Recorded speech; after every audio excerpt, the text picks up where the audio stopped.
तुम अपने आप को सदा आराध्य देव में लगाते हुए पाप रहित हो जाओ।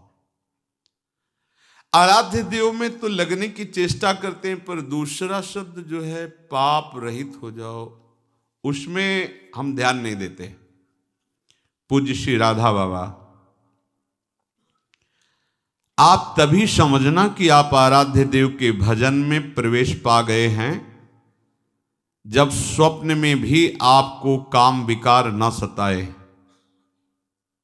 ध्यान से, जागृत की बात नहीं कह रहे, आपके स्वप्न भी काम वेदना युक्त नहीं होंगे जब आपका भजन में प्रवेश हो जाएगा। जागृत की कौन कहे।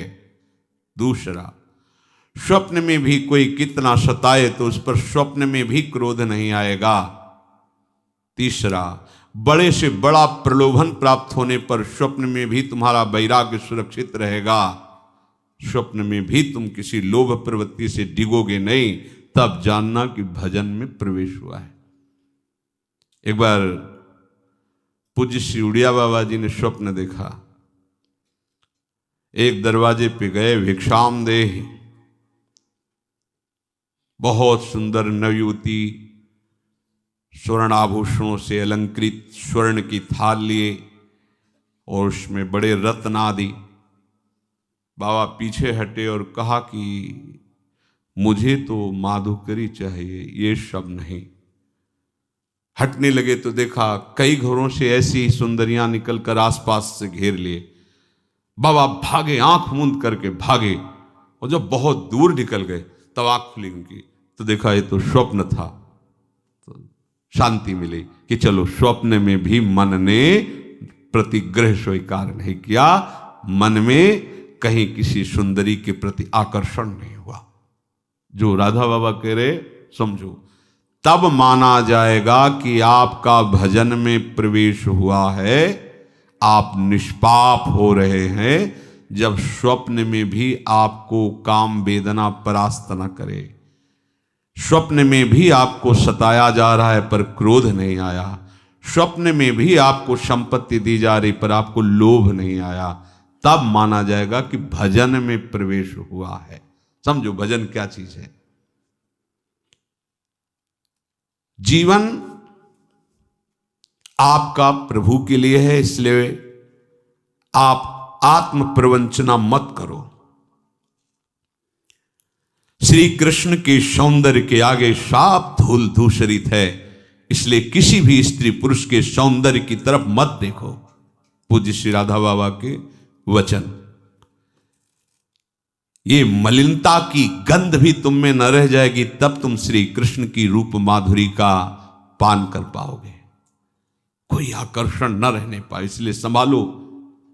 ये इधर उधर ताक झांक के तुम्हारा ही पतन कराने के लिए माया तुम्हारे नेत्रों में बैठ के कर रही। सावधान, कोई यहां देखने लायक नहीं है।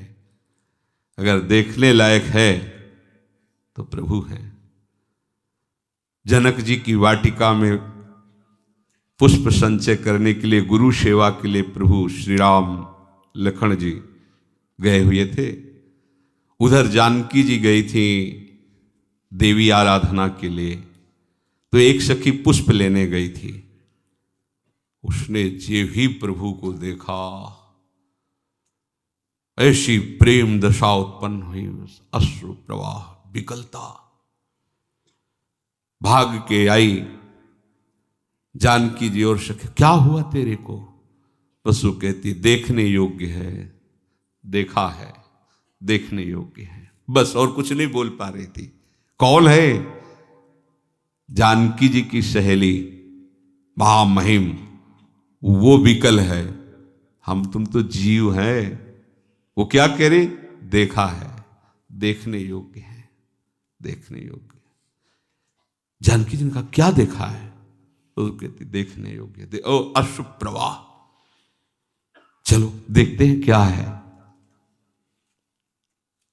श्री जानकी जी जब सखियों के सहित जीव ही कंकण और नूपुर की ध्वनि सुनी, प्रभु श्री राम का मन आकर्षित हुआ। लक्ष्मण जी से कहते हैं आज तक ऐसा नहीं हुआ। मेरा मन कोई आकर्षित कर ले, हमारे रघुवंश का स्वभाव है। ये ऐसा क्यों हो रहा मेरे मन में? ये सोच ही रहे थे कि लता ऐसे सखियां निवारे जानकी जी, जे ही राम जी की दृष्टि जानकी जी के मुख पर पड़ी तो माथे पे पसीना आ गया सरकार के। सोचो, ऐसे युगल मर्यादा पुरुषोत्तम और फिर महाप्रेम रस सिंधु युगल सी श्यामा श्याम, इनको देखने के सिवा और कुछ देखना है? किसको देखोगे?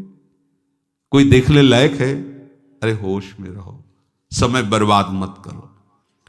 समझो, परमार्थ का भी ककहरा नहीं आता। यदि कोई तुम्हें अच्छा लगता इस सृष्टि में तो अपने को साधु महात्मा परमार्थी मत समझना। अभी ककहरा नहीं आता परमार्थ का। पूज्य श्री राधा बाबा, हिमालय की तरह अचल होना चाहिए तुम्हें अपने धर्म में। तुम्हारी श्रद्धा प्रभु में अटल होनी चाहिए। ये चार बातें तुम में प्रकट होने लगेंगी जब तुम्हारी श्रद्धा प्रभु में अटल होगी, तुम अपने भागवत धर्म में अचल होगे तो ये चार बातें आ जाएंगी। पहला, सर्वत्र तुम्हें अपने प्रभु का अनुभव होने लगेगा। मेरे प्रभु हैं, यही है, शव में है, कण कण में है। ये वाणी का विषय नहीं, ये हृदय में उसको अनुभव होगा। है जब अनन्यता आ जाती तब अनुभव होने लगता है। अटल श्रद्धा विश्वास तब अनुभव होने लगता है। अमीर खुसरो जी एक नियम लिए हुए थे, अपने गुरु के सिवा किसी का स्पर्श न करना। उनको कोई स्पर्श करके चला जाए बात, वो अपनी तरफ से किसी को स्पर्श नहीं करते, केवल गुरु चरणों का स्पर्श। गुरु सेवारत और व्यापारी थे, हीरे जवाहरात के बड़े धनी थे। एक गरीब ब्राह्मण उनके गुरुदेव के पास इस भावना से जाता कि हमारी बेटी का ब्याह है, बाबा सिद्ध हैं, कुछ धन दिलवा देंगे किसी से। बाबा बेटी का ब्याह है, कुछ धन की आकांक्षा है, परसों आना चलो। फिर परसों आए, बाबा आपने कहा था परसों, अरे पादुका ले जा जा पादुका। अब महात्मा का आदेश, पादुका उठाई। अब संत की पादुका तो सर पे रखी, पर सोच रहा था कि पादुका से क्या होगा, मुझे तो अर्थ चाहिए, भोजन खरीदना है, स्वागत के लिए व्यवस्था करनी है। बाबा ने पादुका दे के फुसला दिया, पर कुछ तो होगा, सिद्ध संत है, अगर पादुका दी कुछ तो होगा। सोचता ही जा रहा था। अमीर खुसरो को गंध आई सदगुरुदेव की, है आसपास सदगुरुदेव का कुछ है। ये देखो गुरुदेव की अनन्यता, मेरे सदगुरुदेव का कुछ है आसपास। बस ऐसे पागलों की तरह देखने तो देखा, एक पादुका रखे, रुका, कहां से आ रहे हो? बताया मुख संत के गुरुदेव के पास से। ये गुरुदेव की पादुका? हाँ। कितने हो भाग्य तुम्हें, गुरुदेव ने पादुका दी। मुझे पादुका थोड़ी चाहिए था, मुझे तो धन चाहिए। धन? ये 13 ऊंटों पे हीरा जवाहरत लदा, मुझे पादुका देगा? वो ले लो, बोले ले जाओ, मैं नौकरों सही थी, सब ले जाओ। गए, पादुका, गुरुदेव पादुका लाया। अच्छा रख दे। कितने की? 13 ऊंटों में हीरा। हाँ सस्ता, सस्ते ले लिया, चलो। एक गुरुदेव की अनन्यता आभास करवा, मेरी गुरुदेव की कोई वस्तु है तो परम देव, आराध्य देव में यदि तन्मयता हो गई तो वो तो कण कण में है। उपासक के हृदय में अनुभव मेरे प्रभु हैं। जैसे प्रहलाद जी को मेरे प्रभु हैं, यही हैं, मेरे पास हैं, उसको अनुभव में आता है। अगर दिखाई नहीं दे रहे तो फिर उनको शिकायत करता है, ये छुपा छुपी का खेल मत करो, मुझे आभास हो रहा है, हो यही हो, हटाओ ना ये पर्दा, हटाओ और बेपरद मेरे आंखों के सामने आओ, तुम हो, मुझे पता है हो। दूसरा, मेरे प्रभु सर्व सामर्थ्यशाली हैं, ये उसको हर क्षण रहता है। इसीलिए ये मांगना, जांचना, चाह करना, छल कपट, चतुराई, क्रय विक्रय, बहुत बड़े धनी के दास हैं। बहुत, आप जानते नहीं, वेद नहीं जानते तो आप क्या जानोगे। हमारे स्वामी की महिमा को सही पूछो तो स्वामी भी पूर्ण रूप से नहीं जानते हैं। हमारे स्वामी की महिमा अगाध और अनंत है, इसलिए स्वामी भी नहीं जानते हैं, इतनी अपार महिमा उनकी है। ऐसे स्वामी का आप दासत्व स्वीकार करके भजन कर रहे हैं, फिर आप में अगर विषय धन्य, भागवतिक धन्यता अलग चीज है, विषय धन्यता, हमारे पास कपड़ा नहीं, हमारे पास व्यवस्था नहीं, हमारे पास ये सब घटिया बातें उसके हृदय में रहती है, जिसने इस महान प्रभु का दासत्व स्वीकार नहीं किया, केवल नाटक कर रहा है। ऐसे सर्व समर्थ स्वामी का दासत्व, उसको पता है कि प्रभु हमारे सर्व सामर्थ्यशाली, कर तुम अकर तुम अन्यथा कर तुम, कुछ भी कभी भी कहीं भी कुछ भी हो सकता है। जो असंभव है उसको एक क्षण में संभव कर दे, मेरा स्वामी ऐसा है। इससे क्या होगा? अन्य भरोसा, अन्य आशा, अन्य बल एक सेकंड में खत्म, क्योंकि जान गया ना सर्व सामर्थ्यशाली मेरा प्रीतम है, उसके गर्भ में वो घूमता रहता है। उसी बाहरी आश्रय, भरोसा, आशा, ये छल कपट का जाल, ये कैसे अर्थ आवे, कैसी व्यवस्था, ये सब आप अच्छे से समझो। जब एक उपासक अपनी सच्ची उपासना में लगता है तो देवराज इंद्र घबरा जाते हैं, त्रिभुवन थर्रा जाता है एक साधक की उपासना पे। फिर आप इतने साधक उपासना कर रहे हो, आपको सोचना पड़े भोग के लिए, आपको सोचना पड़े व्यवस्था के लिए, तो आप कहां हो? सोचो आप कहां हो? एक तपस्वी, एक उपासना में रत उपासक जब हिल जाता है त्रिभुवन, आप हो क्या? आप हरि के दास हो, महामहिम त्रिभुवन पति, अखिल ब्रह्मांडों के मायाधीश के सेवक हो। तुम समझते क्या हो? घटिया बात नहीं रहनी चाहिए। नहीं, बिल्कुल सच्ची बात हृदय में बैठा लो तो बादशाह बन जाओगे। बिल्कुल नहीं, सिंह का बाना रखकर भेड़िए की चाल मत चलो। नहीं, बिल्कुल नहीं। प्राण निकल जाए, स्वामी के दासत्व पर फर्क नहीं पड़ना चाहिए। आप किनके दास हो? विषय दास हो, ईश्वर्य दास हो या हरिदास हो? हरिदास हो तो फिर सब विषय ईश्वर तुम्हारे चरणों में लुटता घूमेगा। तुम समझो अपने को कौन हो, हरि के हो। फिर क्या एक सकामता, एक कामनाएं, ये रोना धोना विषय के लिए क्या क्या हो? अपने प्रभु की सर्व सामर्थ्यता का उसे ज्ञान हो जाता है, मेरे मालिक कैसे है। अगाध अपार सामर्थ्य प्रभु में। सोचो, आप जरा सोचो, एक एक तत्व की तरफ सोचो। वायु तत्व क्या है, सबका जीवन कितना महाबल से, जल तत्व, ये सब पंचभूत माया रचित कितने सामर्थ्यशाली हैं। ऐसे ऐसे प्रभु की अनंत शक्तियां, उन प्रभु को आप अपने हृदय में सुमिरन कर रहे हो, अपना मानते हो उनको, और वो आपके हृदय की बात जानते हैं। फिर आपको अपनी बात दूसरे से कहने का मन कैसे हो जाता है? आपको दूसरे से चाह कैसे पैदा हो जाती है? आप दूसरे की तरफ देख कैसे लेते हैं? मतलब अभी गड़बड़ी है, अभी सच्चाई नहीं आई। अपने आराध्य देव के बल पर क्या नहीं हो सकता? छोटी छोटी बातों में अनुभव होने लगता है। पूज्य श्री महाराज जी के साथ पद यात्रा में से कभी कभी 10-10, 20-20 दिन ब्रज में महाराज जी के साथ भ्रमण किए। पैदल जा रहे थे, कई किलोमीटर चलने के बाद 6 किलोमीटर बकाया रह गए थे। दाऊ जी महाराज, शरीर बहुत वर्षों से इस रोग से पीड़ित, तो चला नहीं जाता तो खड़े हो जाया जाए महाराज जी, कोई गाड़ी में बैठ लिया। 6 किलोमीटर भी नहीं, चलते रहो, कोई गाड़ी मिल ही जाएगी, बैठे खड़े होके क्या हो। तो महाराज जी ऐसा थोड़ी होगा कि कोई आएगा और कहेगा कि गाड़ी खड़ी की कि आओ महाराज बैठ जाओ और चलो, अपने खड़े होना पड़ेगा ऐसा। महाराज जी मुस्कुराते हुए, चलो।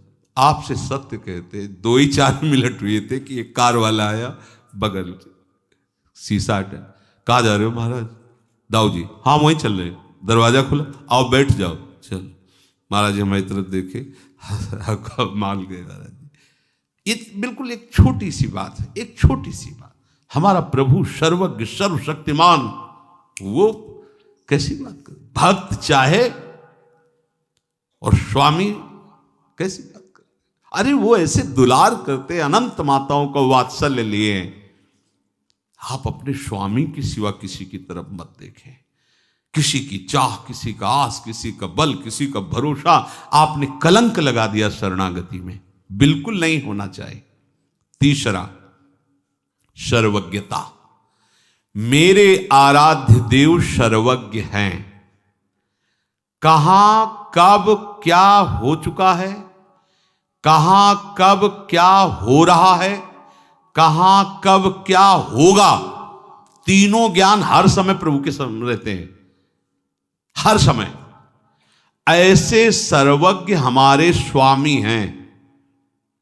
अब हमें तो नहीं लगता कि हमें किसी दूसरे का सहारा लेना पड़ेगा अपनी बात जनाने के लिए। वो सर्वज्ञ, उनको पता है कब क्या कहां हुआ है, क्या होगा, क्या हो रहा है, सब उनको पता है। त्रिकालज्ञ, सर्वज्ञ। चौथी बात, प्रभु अत्यंत प्यार करते हैं हमको। ये उस उपासक के हृदय में आ जाता है, अनुभव होता है।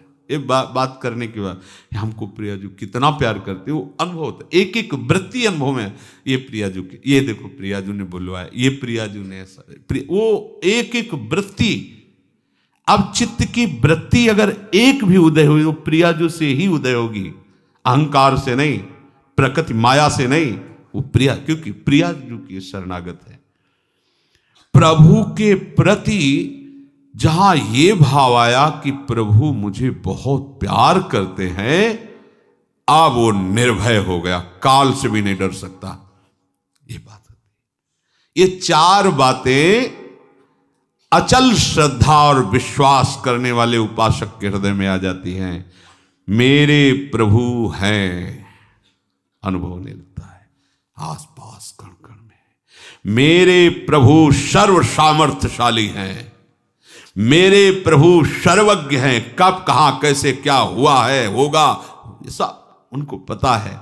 और ऐसे मेरे प्रभु मुझे बहुत प्यार करते हैं। ये चार बातें उपासक के हृदय में अपने आप आ जाती हैं। जहां वो प्रभु का श्रद्धा विश्वास पूर्वक आश्रय लिया, भजन शुरू किया। मेरी बात मान लो भाई, मरोगे पूज्य राधा बाबा, पर ऐसे मरो कि फिर न मरना पड़े।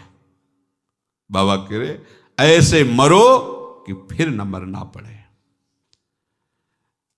अगर तुम प्रभु का आश्रय लेकर भजन करोगे तो हमारी बात याद रखना, मरते समय तुम्हारे सामने वो खड़े होंगे तुम्हारे को ले जाने के लिए। बाबा कह रहे मेरी बात मान, इसलिए वो कह रहे मेरी बात कि हम देख रहे हैं, हम समझ रहे, तुम शायद ना समझ पाओ। यदि तुमने भगवद आश्रय लिया है और ईमानदारी से भजन कर रहे हो, तो विश्वास रखना और कोई लेने के लिए तुम्हारे पास नहीं आएंगे, वही स्वयं आएंगे, मरते समय तुम्हारी आंखों के सामने खड़े होंगे और वो बहुत प्यार करने वाले हैं। पर मरने की पूर्व तुम्हें तैयारी करनी होगी इस बात की कि मरने के समय मेरे, और वो कभी भी समय आ सकता है, किसी का भी आ सकता है। ये तैयारी करनी होगी कि मेरे सामने मेरे प्रभु हों और फिर हमारा शरीर छूट रहा हो। लेकिन आप लोग तो ऐसे लगे हैं, पूज्य बाबा के वचन है, जैसे बंदर कुत्ता। बाबा जब कभी बोलते थे तो बहुत कड़ुआ भी बोलते थे। अरे बंदर कुत्ता यही तो सब कर रहा है जो तुम कर रहे हो। बच्चा पैदा करना, बच्चों को प्यार करना, उनको पोषित करना, सोना खाना पीना, यही तुम भी कर रहे हो।